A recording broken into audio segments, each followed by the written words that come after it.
hasn't been in my lifetime a movement as radical as a Bernie Sanders-led progressive movement. It took me by surprise. 2 years ago, if you were to say, hey, there's going to be a big communist element and it's going to get traction, I went, what are you talking about, Albania? But who's a communist? Who's a communist? Bill O'Reilly recently appeared on Chris Cuomo's NewsNation show, where he accused these politicians of being communists. It's another Red Scare narrative coming from people like O'Reilly. We're going to break down some clips from the discussion, and I'll share my thoughts along the way. Let's get into it together.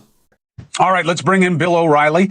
Good to have you, Bill. Last night, Dr. El Sayed wins in Michigan. His platform becomes this call and response that he does every time he speaks.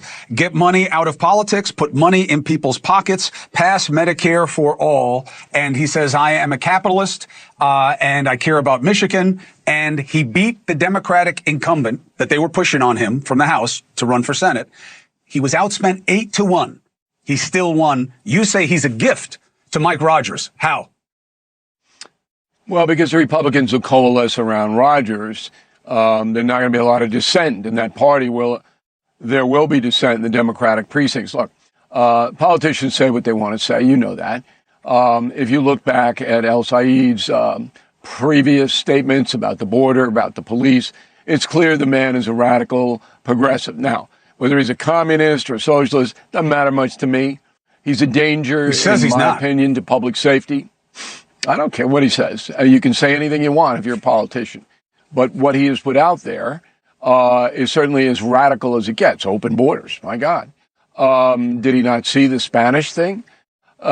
But he says he's not in favor of open borders. He says he's in favor of abolishing ICE as currently constructed because they're violating the law. But I got to correct the record for the audience, right? Because he doesn't say open borders. So when you say open borders, oh my gosh, no, I don't. The record I don't has have to correct what you're saying. 5 times. No, the record has changed 5 times. I mean, if that were the basis, there'd be a lot of lawmakers that aren't in office, and I don't know that it's changed. I don't do the 5 times with El Sayed. I know you don't. I know you don't because we know why. Okay. We know why you don't. I wouldn't if I were you either. I know you don't. Okay, and you'd be smart not to because it's an infantile way to analyze the news. No, it's a way to hide from who's the president. Go ahead. Okay, now let me make a couple of points. I'll say it started as a very, very radical person, and then he kind of morphed into not so radical. So to say and take at face value what he's saying now is a leap of faith, to use a cliche. But it doesn't really matter, does it? Because the Democratic Party, as you pointed out, doesn't like him. They don't want him. They don't want people like him. Whether he's a true radical or not, it is just spoiling the whole Democratic message. So you have to assume, and African-American votes will be big on this. The argument here is that the Democratic establishment doesn't want Bernie Sanders because they're not interested in major progressive change. They're portrayed as largely centrist or center-right, while Republicans are pushed further to the right.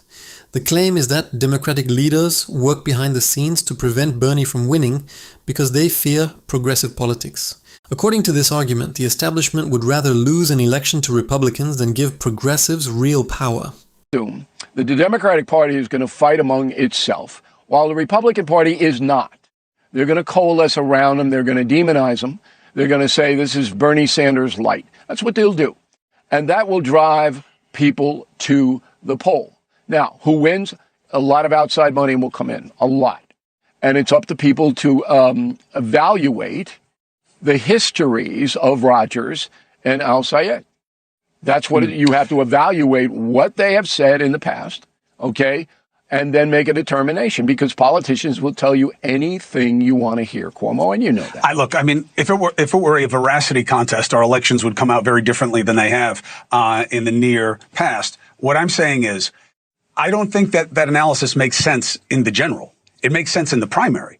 But now the Democrats, you just saw, everyone who ran against them was standing behind El Sayed. The party says they're fully with him now. And you can see that as hypocritical. You can see that as whatever you want to see it. But in the general, they have a registration advantage. It's a Democratic seat, right? Peters is abandoning the seat, right? The sitting senator. Right. And Mike Rogers is not exactly a new and shiny thing. He is a MAGA, establishment guy. Look, I don't know much about Rogers, but I do know what the latest polls say. And they've got him either tied or within one of Al Sayed. And Or up, so it's or going to up. be a close race.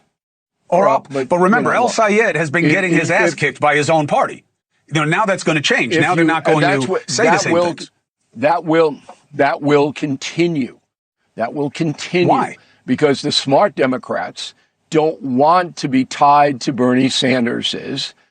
Bill O'Reilly is absolutely wrong. They did the same thing with Mamdani, and Mamdani got elected. It's not that they're afraid of losing, it's that they are afraid of winning with progressives. They do not want the progressives or the Democratic Socialists or the Social Democrats or whatever term you want to use. They don't want people who support Medicare for all and tuition-free college and these kind of things. They don't want that because they're slaves to their corporate donors. Progressive, communist, socialist, whatever you want to label it, movement. They don't. Well, he says he's a capitalist, but they'd rather lose a Senate seat. Loser. They'd rather lose a Senate seat. There's a lot of people going to stay home. And the African-American vote, which I'm studying now, progressives do very poorly. Even in New York City, they didn't do nearly as well as they thought they would with Mamdani. I don't know why exactly, but we're looking at it. But when you have a divided party against a party that is together, that is an advantage for the party that is together. Yeah, I don't know that your assumption is right, but you're right.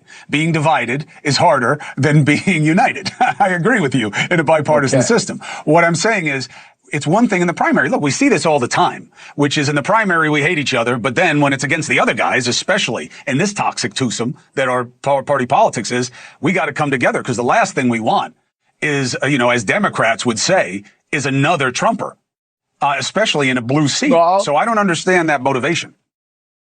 Then I will enlighten you. Please. There hasn't been in my lifetime a movement as radical as a Bernie Sanders-led progressive movement. It took me by surprise. 2 years ago, if you were to say, hey, there's going to be a big communist element and it's going to get traction, I went, what are you talking about, Albania? But who's a communist? Who's a communist? Who's a communist? Look, the means of production is what people like Mamdani want to control. All you got to do is look it up, okay? The means of production. They want to control that. Mamdani is the mayor of New York City. He's the mayor of New York City. He has done nothing to take away private property. He's taxing. He's doing other things that he said he was going to do when he was running. But this socialist thing, let alone communism, there's not a communist country on the face of the planet. I know you don't buy it. It's a boogeyman. It's quite clear you don't buy it. People believe what they want to believe. But he's frozen rents, in New York City. That's the first step. Now he wants grocery stores to undercut other grocery stores. The guy is called classic Marxist person.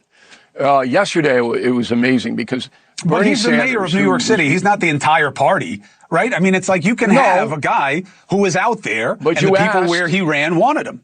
No, but I'm saying that why do you think that that's going to...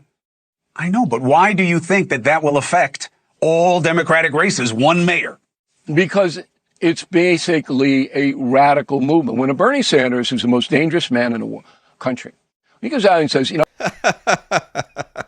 Bill O'Reilly says Bernie Sanders is the most dangerous man in the country. This piece of shit simps for Donald Trump every day. Bill O'Reilly can go to hell. We want to control children.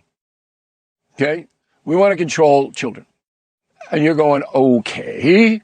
That's what they do in every communist country. So they want what that means. When did Bernie Sanders say we want to control? Yeah. He said it yesterday. Universal child care.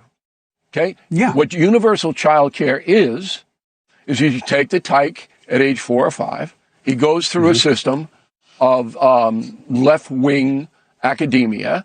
He comes out of university, and presto, you've got a little replicant running around spouting Bernie Sanders stuff. You sound like a Red Scare guy from 1955. That is what they do. All right. What? Bill, thank you for making your case. It was Dusty saying I got to go. But look, I get your theory of the case. We'll see how it plays out, and we'll see it together. Thank you for being with us. This is absolutely ridiculous. People need someone to care for their children while they're at work. Calling daycare a way to radicalize kids is completely absurd.